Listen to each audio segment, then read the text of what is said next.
Nii, kas kõik on nüüd rahunenud? Loodetavasti.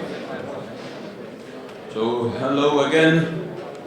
We are going to continue, and the next man comes from overseas, from Denmark. Of course, Estonia and Danish and Denmark, we have much common, as you know. The flag of Denmark, it was founded in Tallinn and so on. And when I look on your name, Andres, that's very Estonian name. So where have you found your name? Okay, lovely. But you are going to talk about construction and models or modularization in construction. So, the floor is yours, and please entertain us. Thank you, and thank you for having me.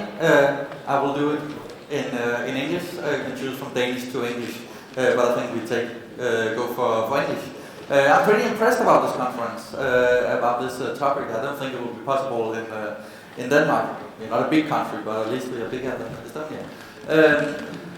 I will tell something about modularization in construction and maybe a little different approach to modularization. I'm talking about on-site modularization and how to work with that. Just shortly about myself, my background. I'm a skilled joiner, working on site. I have a Master of Science in Civil Engineering, and then I have a PhD in modularization, where I've been working together with the production people from the industry. I've been in NCC for 15 years, working with different kind of development, mainly in the early phases, when things are totally new, we don't know what it is, and that has been automatic production, 3D concrete print, BIM, 3D, VDC. The 3D terms say how long time ago it was that I started working with this. Project web data collection on site, calculation, general strategies, also on sustainabilities.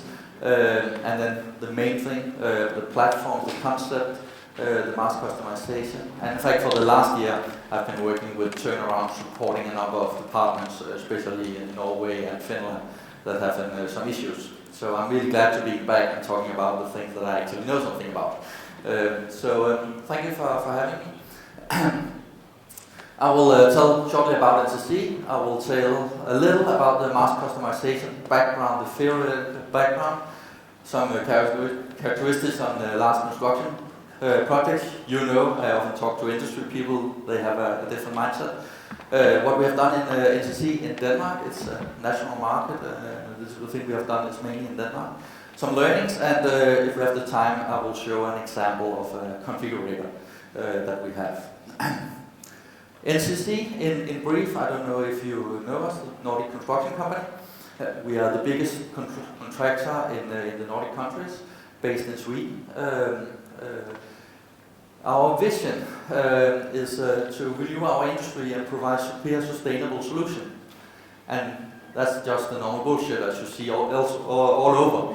I believe we do it. And when I show later on what we do, at least especially here on the first part, renew our industry, I believe we have taken some steps in that direction. So I believe we are a pretty vision-driven company with a stable ownership, even that we are stock in Stockholm. Yeah, the normal crap, but I think there's a deeper layer on this. We are working in the Nordic countries. Approximately half of our turnover is in Sweden. Our yearly turnover is 5.3 billion euros and 16.5 thousand employees. So that's NCC brief.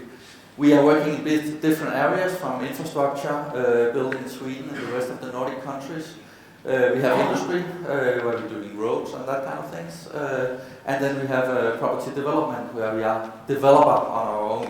We buy land, develop a building, often built, normally built by the building departments, and sell mainly to pension funds, which are happy to buy these kind of buildings. So we are we have a tractor, but we are spread. We also have smaller units of consultants internally. Otherwise, we work with external consultants. Yeah, we are working in almost all kind of the construction area. Logistics, swimming facilities, office buildings, schools, hospitals, refurbishment, especially in housing, shopping centers, indoor sports facilities, residential, all the areas where we work as normal contractors. I will mainly talk about residential and office buildings in this presentation. That's where we have done the most on modularization. If someone can tell me what to do in renovation, or refurbishment, I would really like to hear it. Then we have in Sweden some what I call products, some more or less standard buildings. I wouldn't call it mass customization, it's more like standard buildings, where we have the NCC Folkboende and NCC Design for the Swedish market. So there we have some products we go into the market with. When we talk about mass customization, it's pretty well defined, it's well described, and a number of literature. I just put in some example here of some of the literatures. Guess some of you know part of it. If we talk about the focus and the mindset in this kind of literature, it's generally high numbers and it's coming from mass production. Focus is on the portfolio of products, product families, and in general smaller products, at least seen from a construction perspective. And an interesting thing is that this focus mindset is not very well defined in this literature. In fact, they say this is just how the world is. Nothing else exists. So this is the starting point in that. And I'm trying to extend that area. How does it look if we look at it from construction side? And that has been the main task for me. In the mass customization literature, of course, we see different kinds of modularization, component sharing modularity, component swapping, we see cut to fit, bus modularity, different kinds of modularity. That's the mindset of the mass customization in a very traditional way. And when we talk about construction, we often see the Danish example with Lego. And construction is more than just the physical part. It's much more than the plastic block or concrete block. But that's the background for mass customization. Examples of that is the Swedish company making trucks, Scania. They have a very well-defined platforms how to do a truck with fixed variants, with fixed interfaces between the line. In fact, if they change interface in that platform, it's a board decision to change the technical interface in that product. That's a board decision. That means how serious they are on their platform, on their map. The drivers is to more closely be able to fulfill the customer's need. They will help the customer to have a better economy, and they can sell the product for a higher price. That's the main drivers for them. It's drivers that we would like to fit into at the same time, and then they can still have a mass production attitude in the production of these individual products. And that's the trucks for them. Of course, it's a bigger product, but it's smaller than houses. So we see that they are making money. They're making, in fact, a lot of money. Not the biggest company. In fact, it's a pretty small truck builders company, but they are the one that makes the most money. It's very valuable that they can do these individual trucks.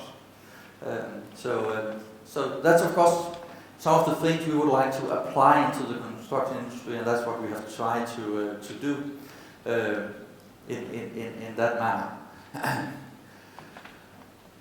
If we compare that to the construction industry, and I guess you know, we have national markets, we have national customers, and we have national suppliers.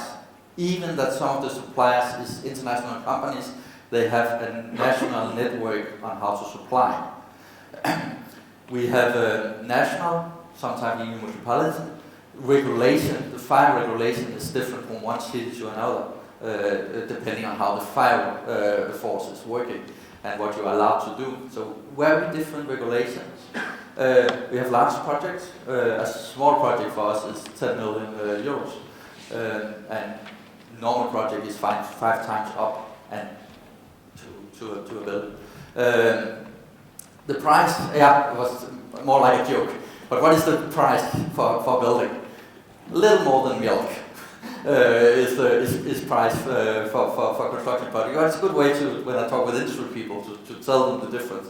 What is the price? And here we're talking about construction made in concrete.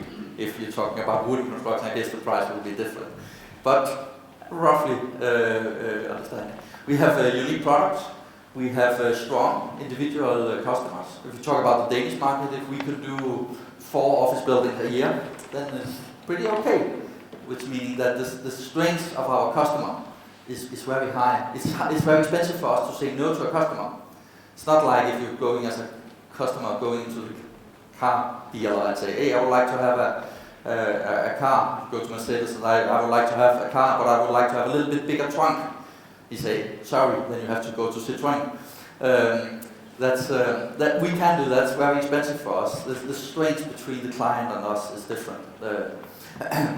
And the product is systemic, not modular, both even in the regulation and also in the installation, especially side of the construction. And then we're working with a 100-year lifespan for the product. That's of course some pretty big difference from where the mass customization theory is built for. So if we look at what have we done in NCC, and here I talk mainly about NCC in Denmark. Again, it's a national market, so even though we are a Nordic company, the thing we have done is designed for the Danish market, Danish regulation, but also tradition.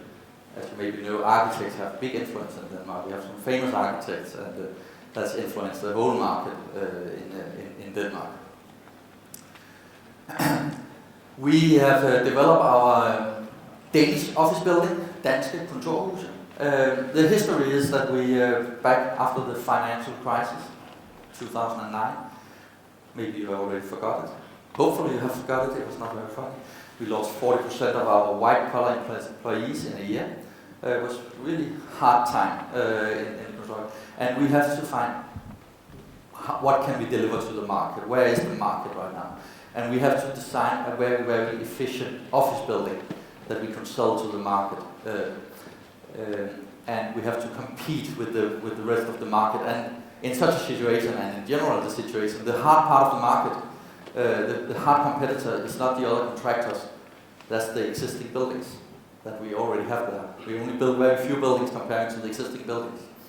So we optimize this according to the regulation. In Denmark we have very strict regulation on daylight. I don't know how it is here in Estonia.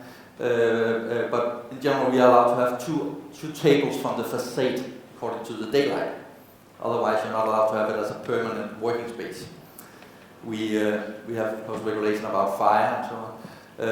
So we optimize, how can we optimize the concrete elements? How can we optimize the fire exit? How can we optimize the daylight factor in the building? And a lot on the indoor environment. It's a good place to compete with existing buildings, and of course on the energy consumption. So it was a very optimized one. We made this as a basic model. And the first clients show up and say, we would like to have such a building, but it's not big enough. And we found a solution on that. You can have 3 of them. It's pretty much mass customization. So that's the one. Say, yeah, we would like to have them connected, so we added some individual parts on that. Say, yeah, our land is not totally square. Okay, then we do some cut-to-fit modularization. And that's in fact the first building we made on our based on our platform. We moved into that one ourselves. It was a very, very popular building. We was in fact paid afterwards to move out of the building so they could take the whole building. So that's the first. That's where we started back almost 10 years ago with our platform. And this is a platform where we're talking about traditional construction method. We're talking about concrete element mounted on site, things done on site. So I'm talking about on-site modularity, working with modules and thinking even when we're talking about on-site work. Afterwards, we have used it for a number of projects. This is just some examples where we have used the basic principle, and of course also the crisis became a little bit smaller and even disappeared. So we was able to build some more interesting buildings, and of course also going from pure concrete facades to some more interesting things. So today we have made 16 different projects based on our platforms. The project is different, and also different how much have we used our platforms.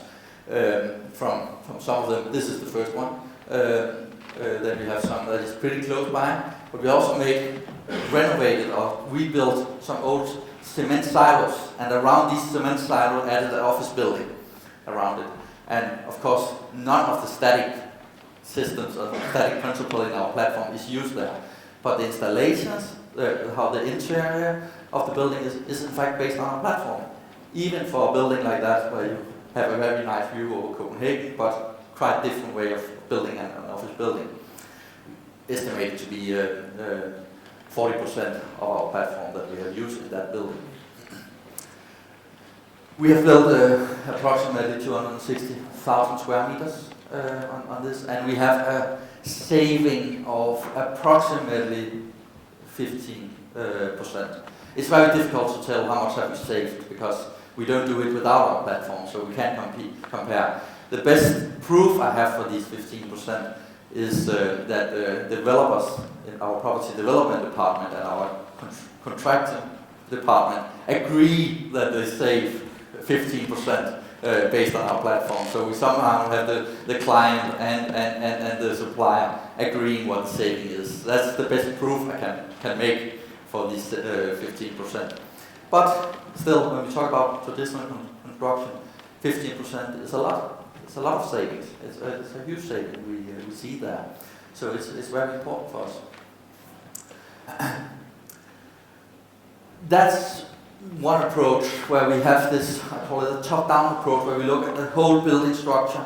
How can we know the width, we know the floor height, we know a lot of things about the building, and how can we design a building based on that top-down approach. Another approach we have is a more bottom-up approach, where we took out individual part of the building, areas where we believe there is opportunities to optimize, areas where we have difficulties, quality issues, health and safety issues, and then optimize those. In fact, one of the examples, the example I will show here is stringers between concrete element, the vertical reinforcement to connect the concrete element. We figured out that we do it in 8 different ways, the same job, taking some forces between the concrete element. We did it in 8 different ways. We have problem with health and safety, we have problem with the quality of the job, and we have a lot of discussion which one is the cheapest. And we described each of them. We did a risk analysis of each of them to see where are we. And we did a price per kilonewton analysis. So we have up here the price per kilonewton and the number of kilonewton, and this is the normal span we handle. And then we can see all of the 8 different solutions. And we figure out, oh, yeah, a lot of people is in fact right on the right circumstances. But we can see that there's 2 of them that is pretty interesting, and one of them is the one we now use as the first one. When that has fulfilled the limits, then we upgrade to the next one. And that's the way we do it now. So we talk about a very narrow part of the building. We discuss if it's a module, maybe it's an interface, but we take out part of the building. We've done the same with the installation shafts for residential building, and build that on a factory and bring it on site. So that's an off-site modularization. But taking out individual part of the building, not the total building, but the individual part. And that's a way of working with the modularization. The benefit for us even with this top-down approach, is that when we look at construction projects, we know a lot about them, especially when we finish. We even know the price when we finish the building. And we, as a contractor, we are doing fixed contracts. We have to price the building on a very early stage, and that's not funny to do on a very low knowledge level. When we use our platform, we can start on a high knowledge level, and we know the questions and the result of the answers, and can help the client also to come up with the answers. So we can increase the knowledge levels much faster. We start on a high level, and we can increase the knowledge levels much faster. Of course, it depends on how much is based on the platform. If the cement silos, then it's lower. If it's I would like something like that building I see over there, then of course we can do it higher. But that's a huge benefit for us, especially when we talk about the pricing for the projects and the risk we have on the projects. So that has given us a lot. If we look at some of the learnings we have, this is part from my PhD. It was a way to understand the difference between this partly modularization, not fully described modularization, comparing to the mass customization. So it made two axes. The one is how big part of the product can be defined as modules, and how well defined are the modules. And as you can see, it's not a strict calculation, it's more like an understanding frame to see. And we have down here, with no modules and no description up front, it's a totally customized product. And up here, high modularization and high defined products. And if you look at the theory for mass customization, it defines how to go from down here all the way up here. And that's a huge step for a company like us. The regulation changed, energy frame reduced by 25% every second year, that kind of thing. So it's difficult to go into all details. And we have a low number of products, we have a huge product. So how to work without going the whole way. The literature I showed earlier on is all of defining this upper right corner.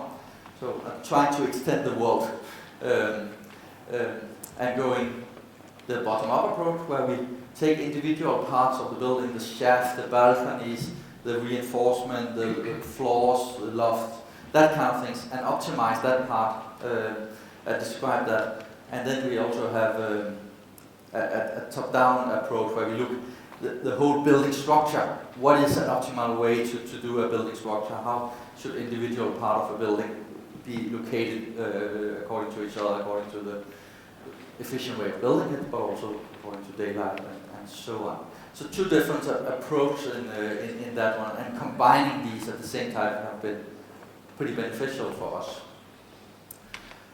If I make another picture, for some reason we are pretty often combined with the automotive industry in the construction industry. I don't know why, but that's always happened. I mean, cars are much faster than houses, but houses stand for 100 years, and I would like to buy that car. But anyway, we often see that. And if we look at the automotive, they have platforms.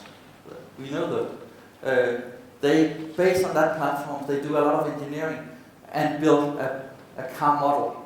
We even see, if we talk about the Volkswagen, they're using the same platform for the different brands, but they do the car models based on the platforms. And then when you go to the car dealer and ask for the red one with the big engine, then that's a customization. And as soon as you have tell them what car you want, then the robots can start working down in Germany on your car. So compared to that, we have our platform here. We have an individual building based on the platforms, and that's engineering like it is in the car industry. And then we have the customization, and this could be customization, it's still engineering, but it's much lighter engineering, where you choose what kind of wooden floor do you like, what color do you want the kitchen to be, and what is the tile in the bathroom. So, but I think we often talk about this step. Oh, I'm not a big fan of this one, sorry. This, we often talk about this one. The step here we do at the car deal. I think that's how I want to buy a house. But I think a much more realistic when we talk about large construction is this step. going from a platform into a car model, where we go from some kind of configuration to engineering. If we look at the products we have also seen something similar. We have, in the car industry, you have this fixed design, and then 3 car manufacturers made this design together, and especially on the early version of these, was totally the same car with 3 different brands, and the only thing they did between it was branding. They changed the grille and the mark. That was the only thing they did. And still you have a customization configuration when you go to the car dealer. We have something similar when we talk about our products, but that's a much more narrow market, and we only see that market in Sweden. So that's another way to describe it. If we look at it a little more schematic, I don't know if you know the customer order specification decoupling point. Very nice title. The question is, when the customer comes with that order, how far back, say, in the specification process do I have to go? If you order buy a phone, then you select a variant. What color do you want your phone to be? You can also have configure to order. That's pretty much the car industry. You can have a modify to order, or you can have engineer to order, where you just base what you do on norms and standards. And that's pretty much where we are in traditional construction. We have the norms and standards, and then we start figure out how to make a house. What we have been able to do with our platform is combine these, depending on what part of the modules we're talking about. Part of it is still only based on norms and standards, and we're trying to make that the easy part. And then we have the genetic and the standard modules. And then we have a combination of configuration and modifiers, and going to an engineer to order, where we combine all these things. It's quite a different process anyway, in that manner. So at the end here, I will show an example of a configuration system we have made for a parking lot. If you click on this, it should run as a video. Nope. If you click directly on the picture. Yes, I think it's one now. Yeah, this is a parking house.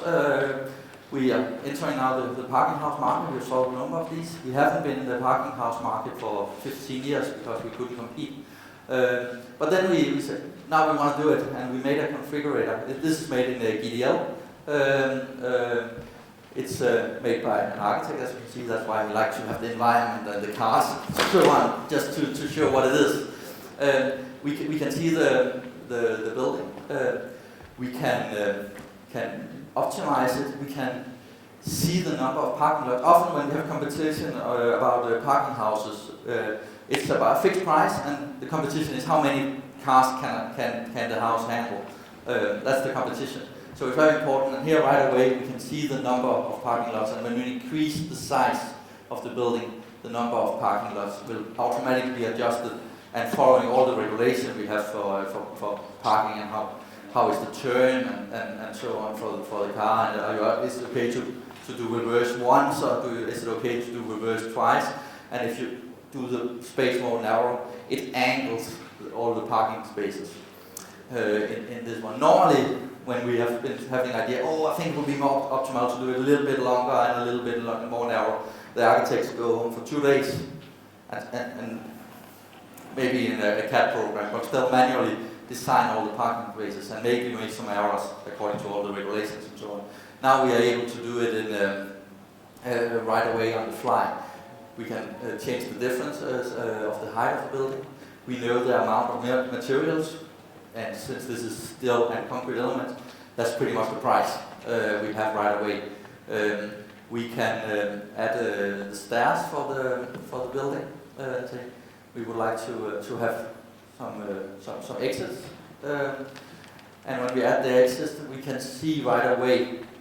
We get them there, and we can move them, and it'll open up in the parking spaces, and so we know what is the result right away. How many parking spaces do we have in this one? The stairs, of course, you should be able to access the building, but it's also a fire exit, so we can choose and see how well covered is the area with according to the fire regulation. And we can see here with these two stairs, we have an area here that is not covered, and here also the distance is too long. So we can add, in this example, another stair and see how the regulation is full. Are we following the regulation? So that's showing. And this is of course a very top-down approach to configuration, but we take the specific number of parking spaces and the amount of steel and the amount of concrete, and then can work with the price. That was a short introduction to what we have done in NCC. Questions are welcome. You can come with them right away. I believe some of them is really good, so take them here in the audience. Otherwise, I will be here the rest of the day. But any questions? Nii, küsitakse küsimusi. Nii, palun. Any questions coming? Ergotul oli näpp püsti, jah? No, poisid andke talle mikker. I wanted to ask. Thank you for the very nice presentation. This piece of software, is that made for your corporation specifically, or is that generic product, and what is your competitive advantage? How do you protect the software from the other competitors? This is made in ArchiCAD. GDL is a standard program language in that one, and the model is owned by us. I would say it's like the normal intellectual properties we have on that. So that's where we are. No, in general, it's very difficult to protect these kind of things. When we have these 8 different solutions, and that's also where this would be the only slide I wouldn't share. I can show it, but I wouldn't share it because you can choose. See, it's standard solution. All of the 8 solutions we see, but we just know which one is more optimal, at least for us. And yeah, but still a standard solution. Normally we just fooling around and make it. So it's very, very difficult to protect these kind of things. It's a really interesting question. Quick question. So I was wondering how difficult or challenging it has been to kind of promote this new thinking in the NCC, which is a large corporation and historically a traditional general contracting company. The Christ help us a lot. It's burning platforms. Don't underestimate the value of a burning platform. I believe we have pretty good success also because it was a combination of the client, our internal client, the property development and the construction department. The biggest issue is in fact that it's pretty traditional construction. So some say, oh, how can I see that it's based on our platform? How can I see that it was a platform project? You don't run into problems. That's how you can see it.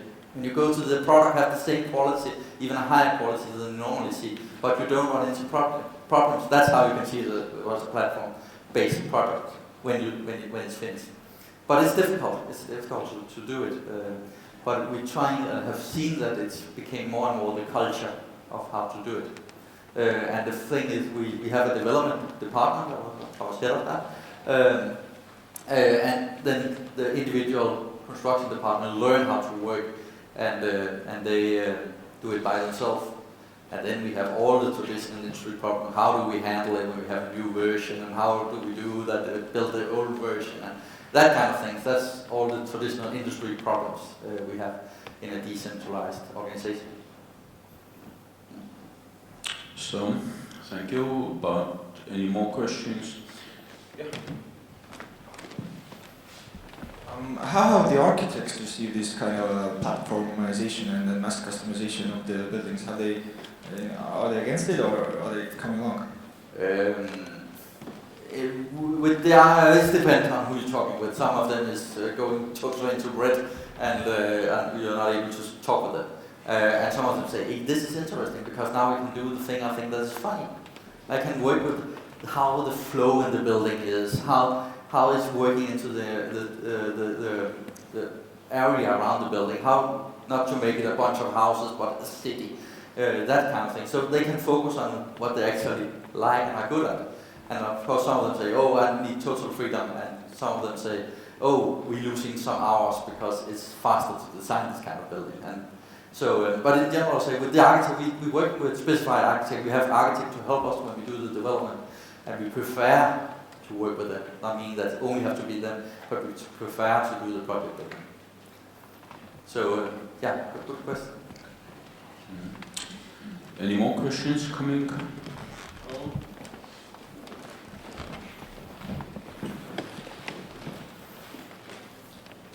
Hi, you did quite a great job, and do you have already plans for the future? How you're going to be developing this customization system in future? What are going to be next steps? The short answer is no. As I said, the last year I've been working with turnarounds, and because we have had some hard write-downs on risk. No, I'm pushing, trying to make the company traditional contractor to think about our products working in this way. It's running in Denmark, we're doing it in Denmark, we have something in Sweden, but I'm trying to get the management focus, but the management focus is also on traditional construction. So it's difficult, yeah, but I believe this, it hasn't died. I haven't been there for a year and haven't died, and that's proving me something. Yeah, it's getting part of the culture. So I think it has been so interesting and so many questions. I have to close the phase for questions. Thank you, Anders, just for Thank you your for having me. lovely presentation and applause once again.